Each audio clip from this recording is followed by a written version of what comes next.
Debt, fear, relationships, the children, your health, work. When you want to give up and you need courage to continue, take heart and stay tuned as RJ Jackson writes her signature message of hope on your heart. You don't have to live where you're dying, and you don't have to die where you're living. Like every show of Conversations on Courage, you'll be informed, inspired, and encouraged to find the courage you need to succeed at home, work, and in your business. Get your pen and paper. You'll want to take notes. And now, your host, RJ Jackson, the Courage Giver. Well, hello, everyone, and welcome to Conversations on Courage. I am your girl, your host, RJ Jackson, the Courage Giver. You know, it's funny. People always say to me, what does RJ stand for? And I got to tell you the truth. It really is just my name. But it's not about what my name stands for. It's what I stand for. And I want you to know I stand for integrity. I stand for impact. I stand for living and giving my best life ever. And I want you to be able to do the same thing. And that's why, that's exactly why we do what we do, to help you do the best of the best and give the best of the best. So today, as you have joined us on Conversations on Courage, we got a show just for you.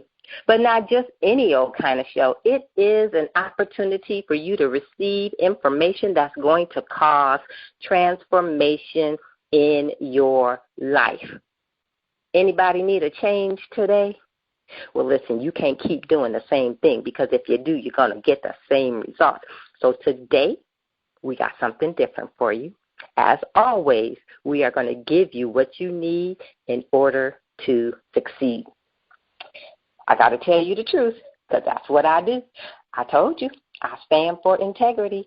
And as we go on our way today, it's not about how I'm feeling, because I ain't feeling all that great today. But if you want to succeed in life, you can't go by how you're feeling. It's not about what you're feeling. It's about what you're giving. And today, I promise you, like every day, I'm going to give you my best. I'm going to give you my best. So I want you to receive it, because there's something greater waiting for you as well. Thank you so much for being our special guest today. As you have tuned in, we have also a very featured guest today. Very, very excited about our show that we have for you today. Why? Because you deserve the best. And that's what I do. I go out and I get the best of the best who will speak into your life and help you live your best life ever.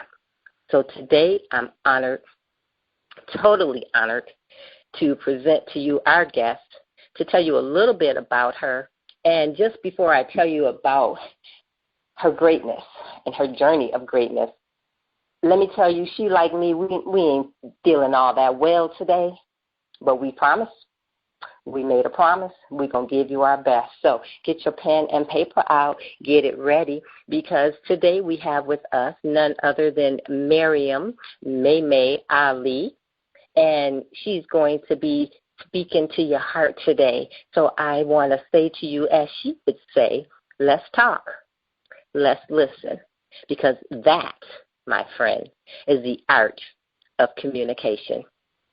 Now, whether she's speaking effective communication tips or about her legendary father, Muhammad Ali, or she's engaged with a client on strategies on human services, or she's out in the field with the young people with her nonprofit, she packs a powerful punch that she gives you to live your best life ever.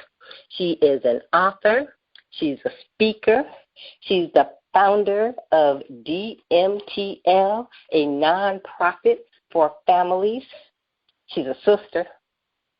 And she is, most of all, willing to give her life away so that you and I can live our best life ever. She's our guest for today, and we want to say welcome. Maryum, thank you so much, beautiful, for being here today. Thank you. Thank you so much. Nice to be here. You know, we tried this before, I remember, and for some reason, timing, it didn't work out, but today is a great day to give our life away, and somebody who is listening is dying to live, and I'm so glad that we had the opportunity to partner together to help someone live their best life ever. So let's just go ahead and have a conversation on courage, and we invite all of you who are listening to enjoy the conversation. If you have a question you'd like to ask as you have called in, we want to say we will answer our phone lines very shortly. But first, Maryum, you know, we live in a day and a time where most people are shaking their heads at our youth. You, on the other hand, are filling their heads with knowledge and their hearts with hope and their hands with positive activities. And you do that through your nonprofit, which is known as DMTL. Can you tell us more about that passion and that drive that you have to help our youth live their best life ever? Well, first of all, DMTL is a nonprofit I'm raising money for to do the work of gang prevention and juvenile delinquency prevention, work I've been doing in South Los Angeles since 1999 under other organizations and under the mayor's office, the last position I held. So this is my effort to kind of do a program model of my dreams that I've always wanted to do. So I'm raising money for that so I can open that. But before that, just, you know, my passion has been, you know, working with these kids. They want to call them at risk because they do have risk factors for going in the wrong direction. And, yeah, I mean, I think most people know that there's a reason kids act out. And right now, they're just beginning to use the word trauma in this work because these kids used to be labeled criminals, thugs, gangsters, but really they're kids that suffered trauma at young ages. And so social work is my background. That's what my degree is in.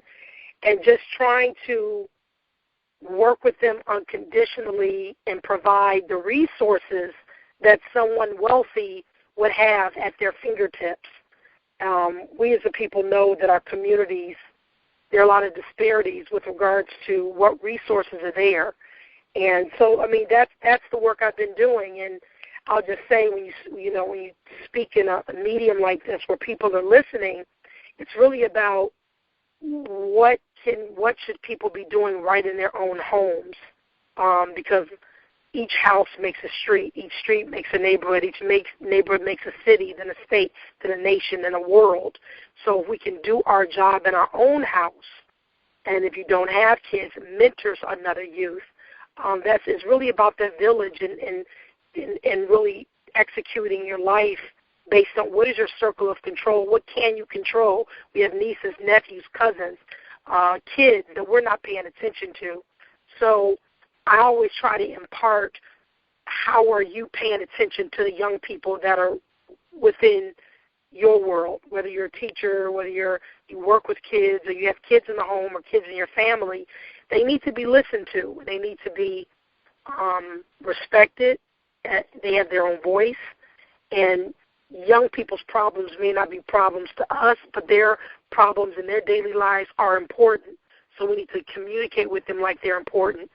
So that's what I would say in terms of someone who does social work to someone who's listening. Really assess how you're dealing with the young people that are within your reach, and then you'll be doing your part.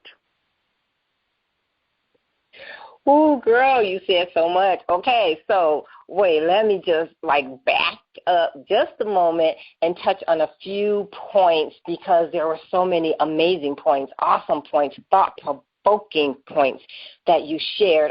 I only have time today to just address a few of them, but I want to go back to the beginning where you actually said you know what your passion is and how important it is in life to know what your passion is.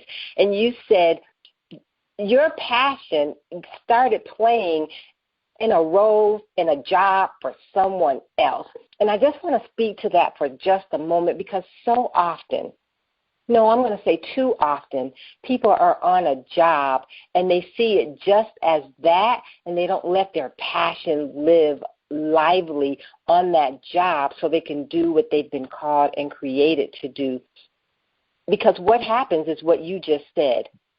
You took your passion from that opportunity you had in that job, and you moved over here to a purpose that you already know you were created for, and you put it into action.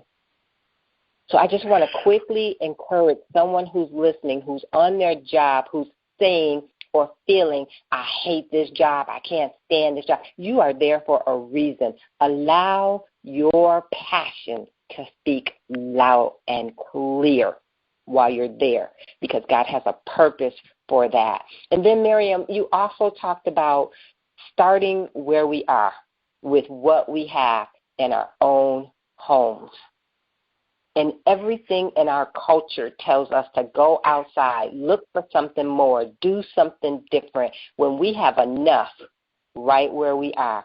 Our children, our nieces, our nephews. Girl, that was some powerful stuff right there. And if that doesn't keep us busy enough, our hands to the plow, then there's something wrong. But I'm going to agree with you. Yeah, a major thing, and I'll just interject real quick, is that we're on social media, and there is enough to do within our own homes with people living in the present. And social media is fine, but I think there's an addiction to it that's keeping us away from human contact. And if you find yourself online a lot, you know, someone is being neglected near you that you can be helping. There's a lot of debate about this. There's a lot of talk about this. There are books and TED Talks. The more technological we become, the less connected we've become. And so people need to really assess, what are they doing? Are they living as a virtual friendship, or are they, because and back to the kids, because that's my passion, a lot of the young people, and also just adults, they need to be reached out to, and you could be reaching out to them, but how are you doing that? Through Facebook?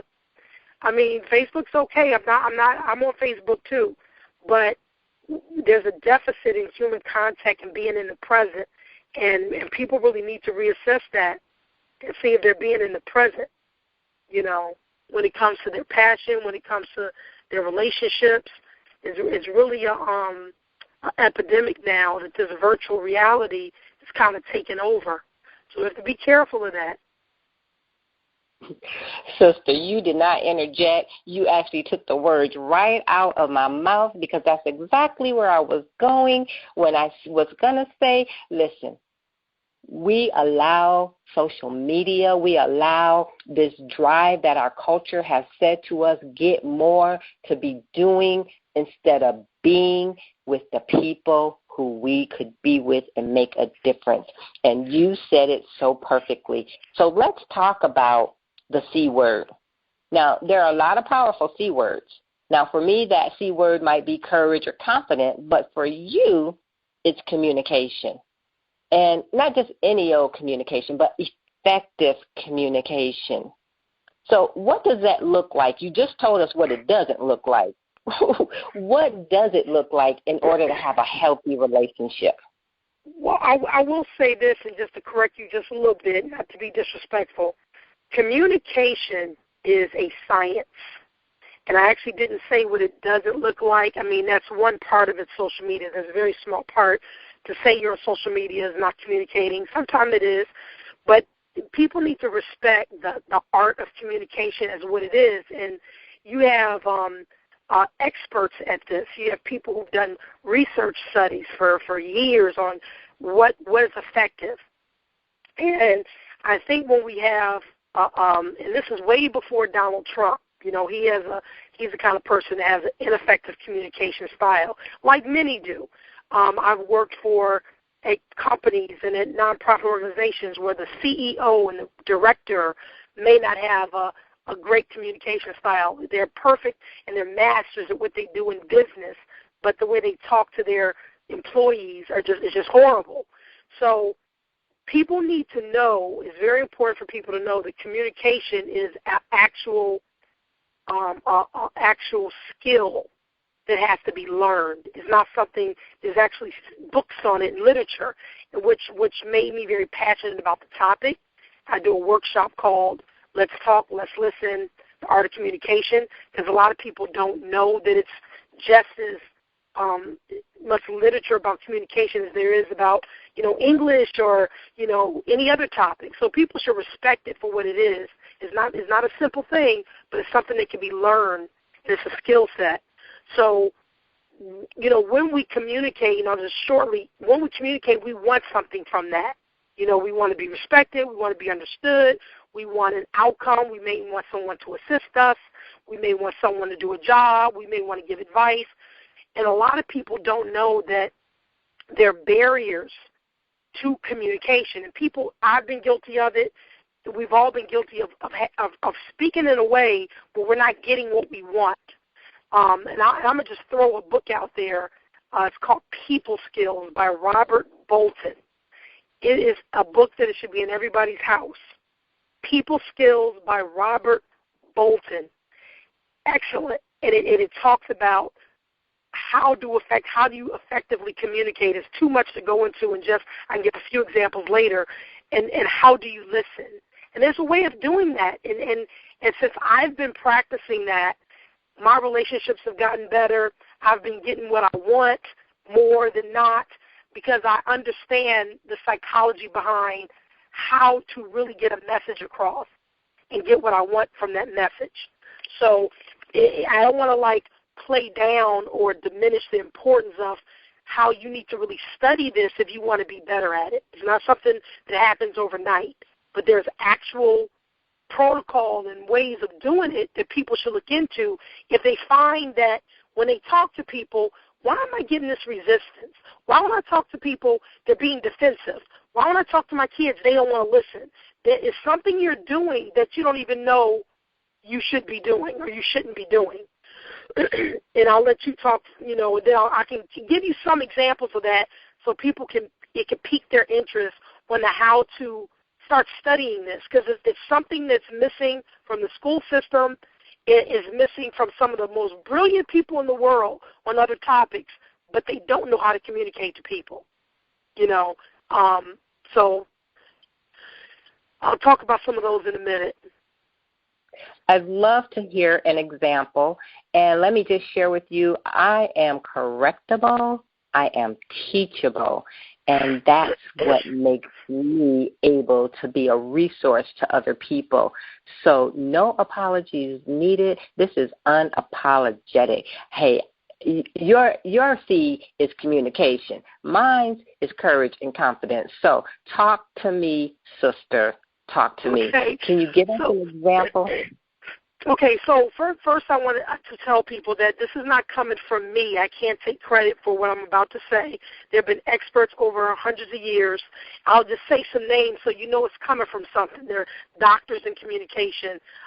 Carl Rogers, Roel Howe, Haim Goodnoy, Jack Gibbs, Thomas Gordon. Thomas Gordon did something called the Dirty Dozen of communication spoilers. There's 12 things that we may do that we think is all right, but and it's okay to do these things under certain circumstances, but you don't do these things or communicate this way when you're talking to someone that's in a high stress mode. When someone's stressed out, or they're upset, or they're frustrated, or they don't know what to do, or they're in a state. These are things that you shouldn't do with those kind of people, and when you do them, this is what you're going to get back from them: defensiveness, resistance. They're going to be resentful. They're going to withdraw. They're going to feel inadequate. They might feel defeated. They may be emotionally distant from you when you do these things, and it decreases their ability to problem solve. So I'm going to give you like the 12 things this was bad to do, right? And I'm telling you, this was an aha moment. When I learned this, I said, oh, my God. No wonder my sister doesn't take my advice when I try to give it to her. Oh, my God. No wonder my friend gets mad at me when she's telling me about a relationship, and then I say this to her, and then she gets mad because she doesn't like what I said. Oh, my God. And I realized what I was doing. So the 3 categories of the communication barriers are judging, giving solutions, and avoiding the concerns of others. And we do these things sometimes we have good intentions when we want to give solutions, right? But have you ever had that friend that whatever you say to them, instead of them affirming and just talking to you as a friend about how you feeling about something, they want to tell you what you need to be doing, right? That's giving solutions. So when someone's in stress mode, they're stressed out, right? You want to avoid giving too much advice. You want to avoid ordering them in an ordering term. What you need to do is stop dating men who's always dogging you out. That's what you need to do, right? Now, that might seem like sound advice, but you don't give that kind of advice with that kind of tone when that person is stressed out. That's not what you do, because they're not going to listen to you because you're ordering them, right? Threatening people. If you don't pay half of this rent, I'm going to leave you. If you don't do this, I'm going to do that. The ultimatum thing never works. There's a way to say, I can't do these things. It's called assertive talk. There's a way to say what you need to happen without threatening someone, right? And we think threatening works, and it never works. People just become resentful. Moralizing. See, what Jesus would do is this. Well, you could be talking to a Christian, and they know what Jesus said. They have faults in their lives. They're going through issues. They have challenges. They don't need to, when they're in a stress mode, they don't need you to talk about Jesus right then and there in that way. Because then they're just going to get, well, you're moralizing me. You're judging me.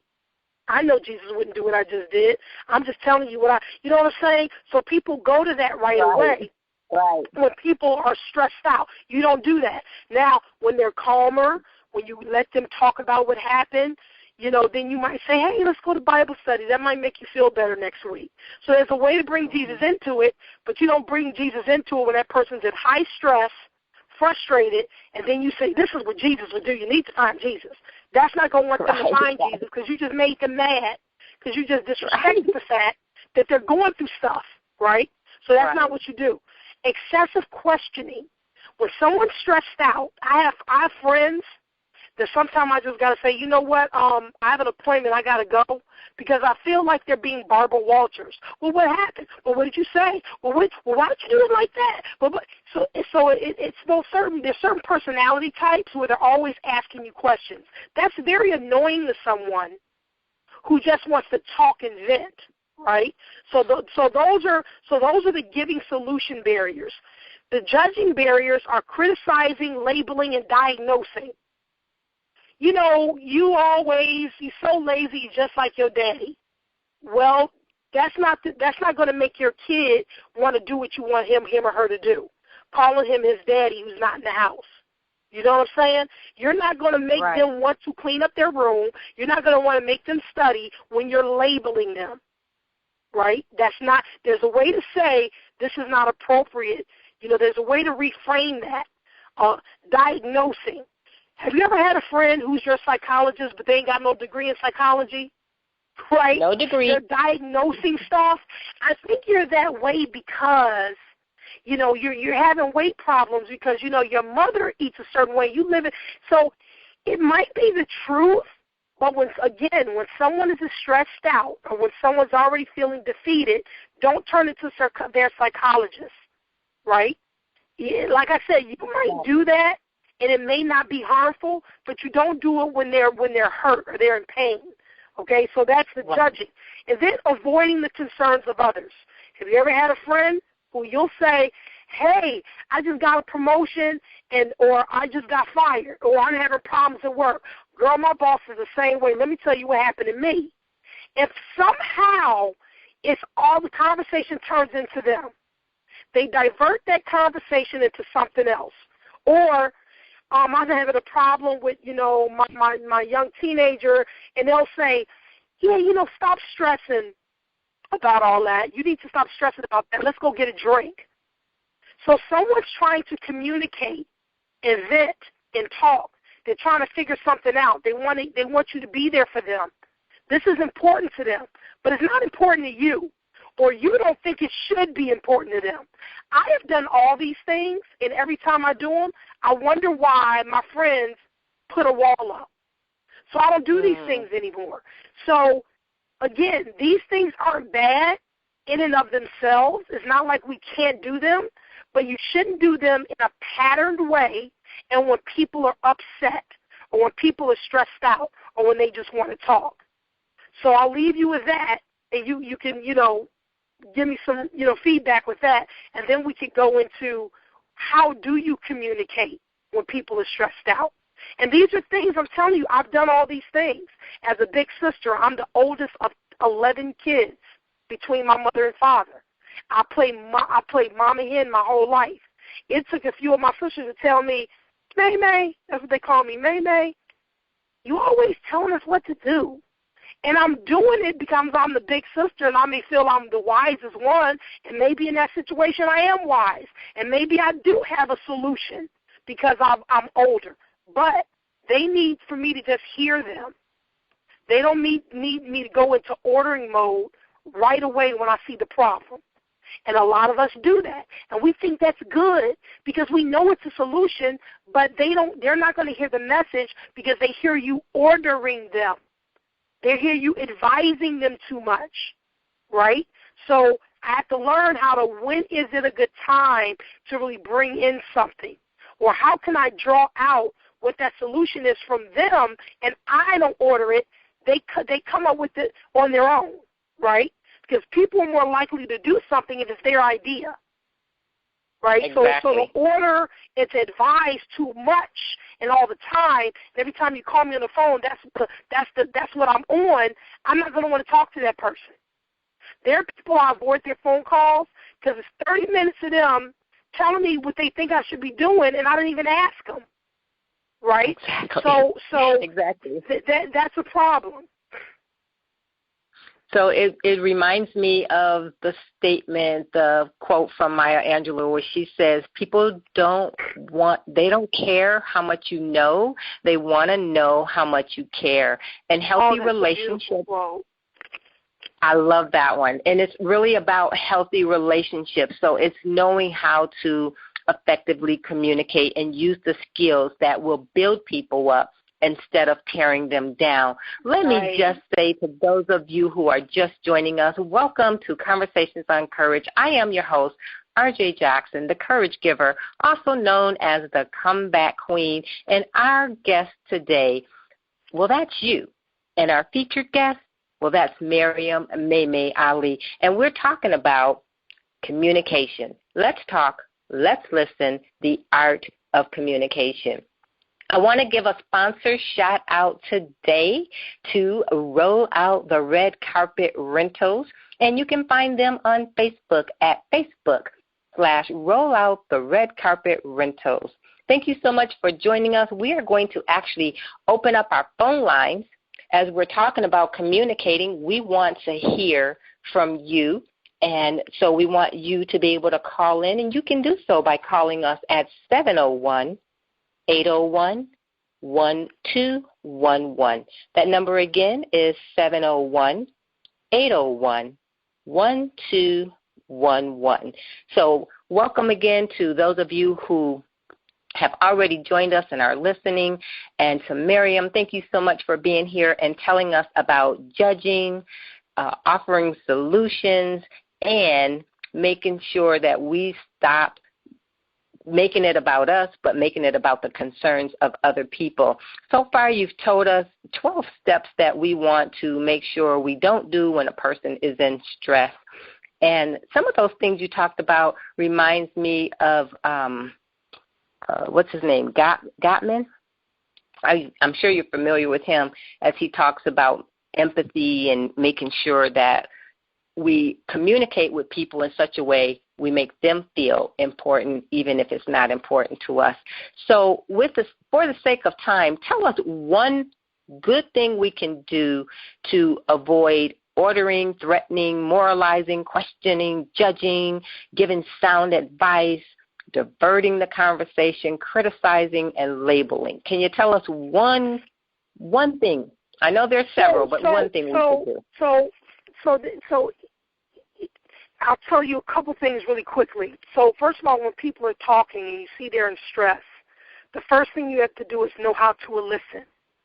You have to listen, right? So if you don't want to create a barrier, what is listening? That's a science in and of itself. You know, you're leaning forward, your posture, you're looking at them, you're not on your cell phone, you're not looking around. Don't you hate when you go to a party? And I love telling stories because people can relate. And you walk up to somebody and you're talking to them. And you may be talking to them for 10, 20 seconds. And they turn their head in the middle of the conversation to see what else is going on in the room. You're like going, what just happened, right? It's rude. So you're not that is not a way to listen. So your body motions should be involved in what they're saying. You're making eye contact. You're leaning towards them. So if someone's stressed, your first initial thing is, well, let me give you this advice real quick. That's not what you do. So you listen. So it's your gestures and your face, it's everything. You're really paying attention to what they're saying. Another way of avoiding that, the way where you speak to people, is being what they call assertive. So say you have to communicate a certain way. They're talking to you, but you really need them to understand what you're saying. Well, first you need to acknowledge how they're feeling or how you're feeling. You need to say, you know, I see this really hurts you. You know, let them know that you're listening. That's what you may regurgitate or summarize what they're saying to let them know you heard them. I'm telling you, just doing that will ease their pain. Wow, I know you've been with this guy a long time and you have challenges with him or her, but I know you're hurting. I know that must be very uncomfortable for you. It is. It's real uncomfortable. You know, so you want to say that you heard them. Or, you know, thank you for sharing that. I know that's very personal, and that might have been hard for you to admit to. You know, so I appreciate your friendship and you sharing that and trusting me with that. That's going to make them feel better. Make them feel better first. Don't go into judging and, oh, Jesus, what Jesus should do. Don't go into that. Or, you know what, we're all Christian or we're all Muslim or whatever we are. We're people of God, but we all make mistakes. Try not to be too hard on yourself, but, you know, you'll come up with some solutions. Empower them. Let them know that people have faults. You know, don't go right into, you shouldn't have done that, right? We all are guilty. So listening and giving feedback in an affirmative way, and again, you said the word empathy. That's what empathy is. Put yourself in their shoes. Even though I don't do drugs, I know what addiction is. So if I have a child I'm working with and the mama admits to me she's on drugs, I don't immediately say, and you on drugs, well, what do you look what you're doing to your kid? I have to go to somebody I know in my family that's struggling with this disease and say, man, that's something I know that's been a struggle for you, being addicted, raising your children. There's a different way of looking at that, right? So you want to listen and you want to let them know you heard them, right? Now, so that's one or two things you should do, and let the communication go from there. They may say, "Do you have any advice for me?" Then you might say, "You know what? Well, you may want to try this." Or if you really want to give them advice, but you don't want to sound like you're advising, you may say, "In the past, what have you done to resolve that issue in the past?" Because I'm telling you this: most people that are going through a problem solve that problem before that date. They had a way of solving. We live a life that's full of experiences. So especially if they're an adult, even a kid, when was the time when you felt at peace? What were you doing at that time? Well, I was doing this, this, and this. Well, maybe you should do that again. So you need to look at person and know that they're already resilient. They've already kind of solved that problem before. They just don't have a pattern of doing that. And you should let them know, You've been a trooper. You've survived something like this before. I know you have. And let them come up with it. And then they're going to say, wow, you didn't tell me what to do. And in mind, they're not thinking that. They want to talk to you more because you've opened their eyes to times where they were very strong, because everybody's been strong. An addict hasn't always been an addict. Some addicts have been off of drugs, but then they went back on them. So what did you do right before? So that's a better way, instead of advising and labeling. These are all things you can do when people are coming to you with stress, with problems, with challenges. You don't go in to judge or divert their information or criticize or label or get angry because they're not acting the way you should be acting. And I'm going to tell you something. I got to check myself a lot. Don't we all? To my friends, and I got to say, okay, how am I going to respond to this? And that's another thing. Just take a beat and don't say nothing right away. Right. Just take a moment to say, what are the skills? It's okay. Pause is fine. You can be quiet. And as they're talking, think about, how do I react to this person to not make them feel worse than how they're feeling? Once you know what the barriers are, once you know what these are, say, how do I not do one of these barriers at this moment in time? Now, I'm not talking about just casual conversation when you with your friend and y'all just shooting the stuff about stuff and you give advice. No, I'm not talking about that. I'm talking about when people are in crises, whether small or large, but it's a crisis situation or they're challenged with something, you don't want to go right into advice unless they ask you for it. There are other ways of getting to that information. And like you said, one of the best things to do is to listen. And it reminds me of my song, when you listen, you learn, and learning is fun. And I just want to sum up what you said in terms of not only listen, but be empathetic. And when you're empathetic, it's not about you. It's bringing yourself into the other person's world. And I always say, a man or a woman, a boy or a girl convinced against his or her will is of the same opinion still. So keep your opinion to yourself and be a good listener. I love it because it directs us to healthy communication and healthy relationships. So thank you for sharing the 12 tips on how to approach or speak with or communicate with people who are perhaps in crisis or having a certain situation that they're needing to deal with and what to do. I know there are so many other things you could have shared, but unfortunately time won't allow. But the 2 tips you gave, to listen and to be empathetic, are amazingly awesome. We actually have a caller, so I do want to go to the line and open up the line. We have a caller from Alabama, and her name has been given to me. It's Zara. Zara from Alabama. Are you on the line, sweetheart? Yes, RJ, I'm here. How are you? I am doing well. Thank you so much for calling and listening in. We appreciate you today, and I understand you have a question for Maryum. Yes, ma'am. Hi, Maryum. How are you? Hi, how are you? Yeah, I'm good, thank you. My question is simple. I have followed you for a few years, and I remember hearing once that as a little girl you said that you wanted to help people when you grew up. And so my question is, how did your village of adult supporters assist you in obtaining that goal, and what advice would you give adults to help the youth of today obtain their goals? Well, I think that when my father asked me, what do you feel your purpose is, he didn't tell me what it was. So that's the first thing. You don't tell kids what you want them to be. I think we're all born with a gift, and a lot of people don't find it. So that's why, the healthy parenting is they put their kids in all these different things, and they see what the kids gravitate towards. They may put them in art. They may put them in dance. They may put them in an accelerated math class or a science project. So that's what young people, and a lot of poor folks don't have, they don't have the means to put them in everything, but you can expose them to everything through libraries, through museums that are free. And so you paying attention to what kids naturally gravitate towards, and sometimes that's going to change over time. So as long as they're developing what they want at 5, they may want something at 10 different. They may want something different at 15. That doesn't mean you don't give them advice along the way and tell them what the statistics are and becoming a pro athlete, but you got to expose them to a plethora of things and see what they kind of what their niche is.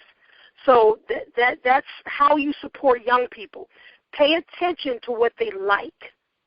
And even if you don't like it, now I got to be honest. If I had a son, I would divert him away from football because I just think it's a dangerous sport. These young men are getting concussed. They're leaving they're leaving football with mental problems. And as a parent, I have a right for the safety of my child. So I don't think anything is wrong with that. But exposing young people to things and supporting them. And that's what happened with my father. They supported him wanting to be a boxer. When he found boxing at 12, they didn't say, don't do boxing. He was very disciplined at it. He loved it. He was studying it. He was serious about it. He had an elite athlete mentality about that sport. He wasn't messing around and just saying, I want to be a boxer. He actually had the discipline of an elite athlete at a very young age. So they supported it. So that's the advice I would say about supporting kids. And also, if they're traumatized youth, try real hard to get them connected to a resource or a service that's going to help them work out some stuff. Because it's real hard to find your dream when you got a bunch of stuff in your head that you've experienced that's messing your mind up. So some of these kids need help with that so they can find their gift, Okay. Well, I appreciate that. That sounds wonderful, and I'll do that. I'm a Girl Scout troop leader, and I got some at-risk girls in my troop, and just trying to figure out how to reach out to them. Yeah, and if they're at risk, what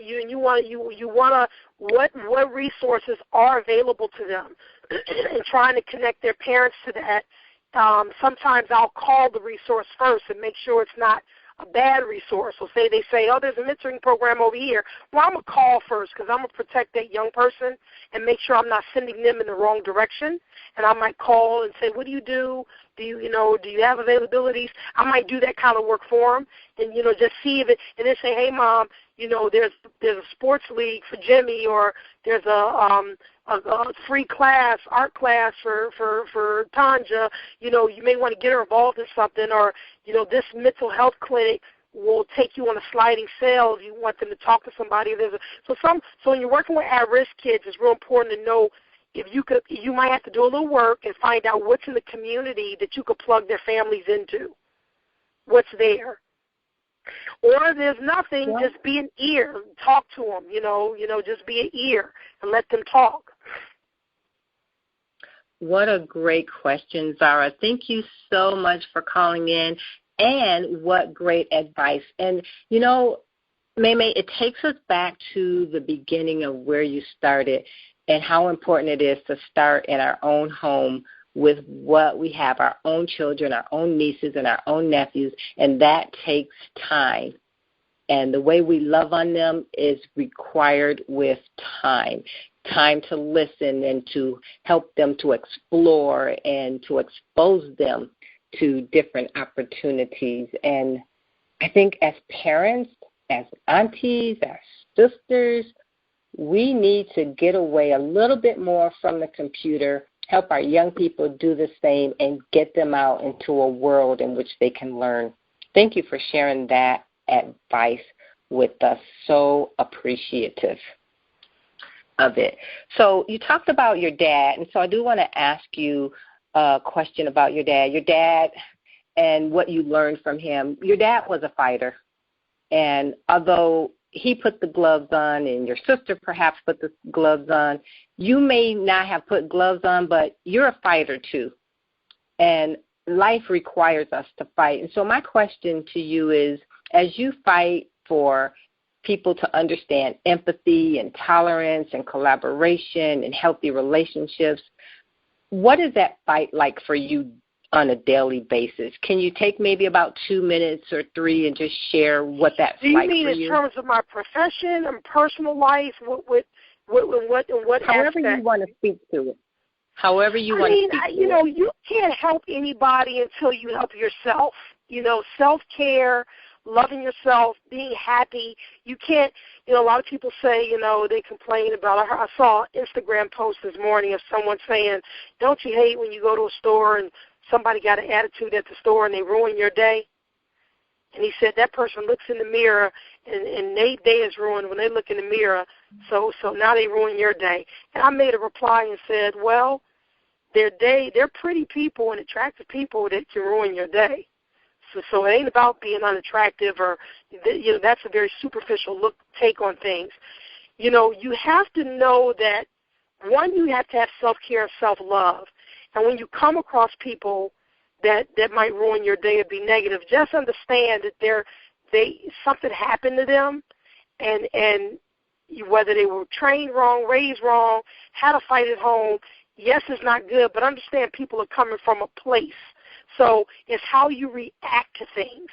It's not what happens, it's how you react to what happens. So I'll say, the struggle is we have so much negative, I call it data input in our lives that can just make us react. And you really got to know people are struggling, they have challenges, and, we're going to react sometimes. We're humans. But for the most part, try to take care of yourself and have your own peace, because you can't go out there and help anybody without that. You got to take care of self first, so you can go help somebody. But when we're dealing with people with problems, try to have a little understanding. And like Michelle Obama said, when they go low, you go high. And if you're going to educate somebody and tell somebody the truth, tell them in a way that they'll listen. Have you ever dealt with someone and they're yelling, and if you could just stay calm, they can hear themselves yelling, and they'll be like, they just kind of de-escalate because you're not coming to them. Calm down. They de-escalate. So we have to train ourselves to do that, but it takes a lot of self-love and inner peace to do that. So you got to work on that inner peace. Sometimes you got to work on all these things at the same time. You know what I'm saying? But study this stuff. This is stuff you got to study. These are coping skills. These are protective factors. These are, people skills. And that's why I really encourage, I didn't even write this book. I get no money on this book, but I encourage people who want to study how to have some inner peace and how to deal with other people, because we don't walk outside by ourselves. There are millions of people, in this world with us. So study these things that make you better. We're moldable, we're shapeable, we can educate ourselves. We don't have to go to school to learn this stuff.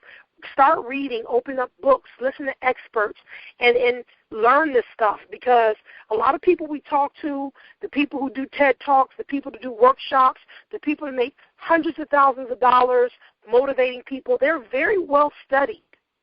And it doesn't mean you can't study for your own existence. So I tell people, there's so much you can say on a radio show, on a talk show, but I'm going to tell you, get the book People Skills and really read that book and make it a resource, because it's a golden book.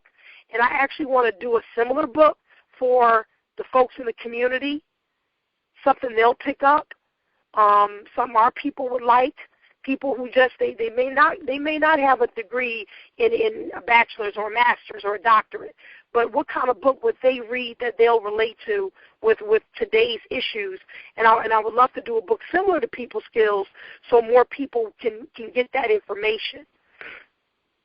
And that book, People Skills, is by Robert Bolton, like lightning. Robert Bolton.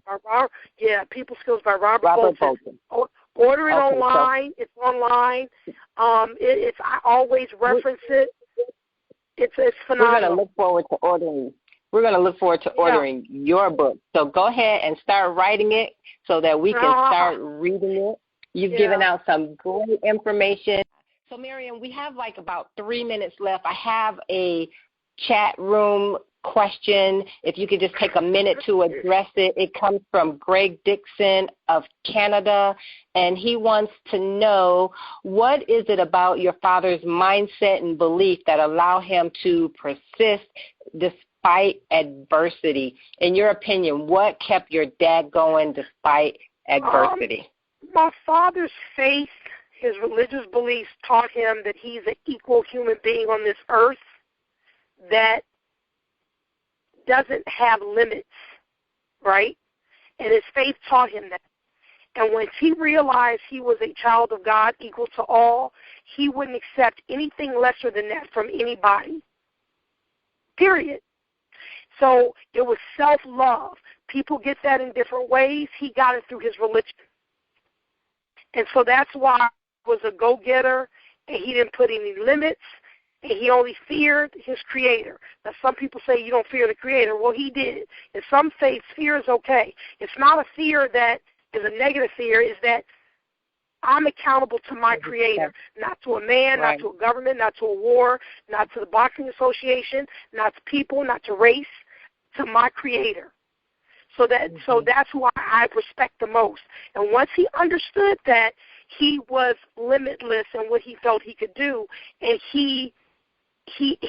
that behavior was executed in how he spoke, and how he stood up, and how he raised his head, and how he communicated, and how he worked at boxing, and how he worked at humanitarian efforts. That was the thread that that raised him to that level.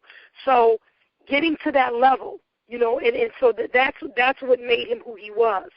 That would be, I am an equal man created for greatness, and I'm going to live out that greatness. But you're not going to be great. I love that. You're not going to be great without putting in the work. You got a whole bunch of people out here saying they're great, but they're not putting in the work. My father put in the work. Absolutely. There's greatness inside of us, but it will lie there and it will die there if we don't do something with it. Put in the work. Don't just talk about it.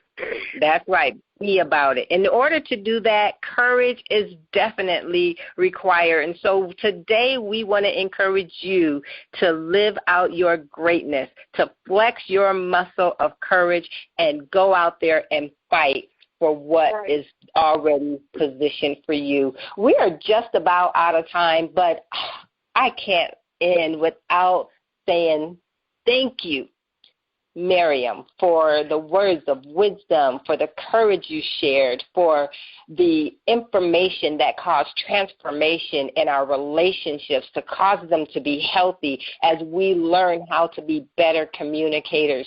And I want people to stay connected with you, and how can they do that? Well, a number of things I'll give out. My nonprofit I'm raising money for, any donations, $5, $3, we have a lot of money to raise. My website is dmtlfamily.org. That's D as Dolores, M as in Marcel, T as in Tyree, L as in Larry. Those initials are actually the initials of my business partners' family members who were murdered in violence in Gary, Indiana years ago. So our nonprofit and our youth program is in their name. So dmtlfamily.org is the website, and we accept donations through there. Also, my website, I do public speaking throughout the year, and that website can go right to me. I see everybody who, makes a note and submits a note. That's MaryumAli.com, MaryumAli.com. That's for my speaking stuff. I'm on Facebook as Maryum Ali, and I'm on Instagram as May May Ali Official. May May Ali Official. So, with the beauty of social media is the connectedness. There is a lot of good from it. We can connect with each other and get messages to each other at the speed of light. So that's the blessing. But those are the ways to communicate with me. And my crowdfunding site for my organization is www.crowdrise, that's crowd, RISE.com /DMTL family. I know that's a lot, but all that is on the website. If they missed it, they can find it on my site for Conversations on Courage. And I want to give your website one more time. That's MaryumAli.com. Or that's the public speaking. Right, and let me give this last one because we're out of time. So let me give this last one is dmtlfamilies.org, where you can go and support the youth. And I want to say, Maryum, once again, thank you so much to our listening audience, to our callers, and to you who are listening to this pre-recorded message. Thank you so much for being here. We are out of time, but we'll be back again. You can always catch us on the replay. Hey, always remember, keep up your courage and stay blessed indeed. Thank you for joining us for Conversations on Courage. Now that you've been inspired, informed, and encouraged, it's time for you to take action. So head on over to thecouragegiver.com. That's thecouragegiver.com and connect with RJ for a personal conversation on courage. She's waiting to help you take the risk you need to succeed.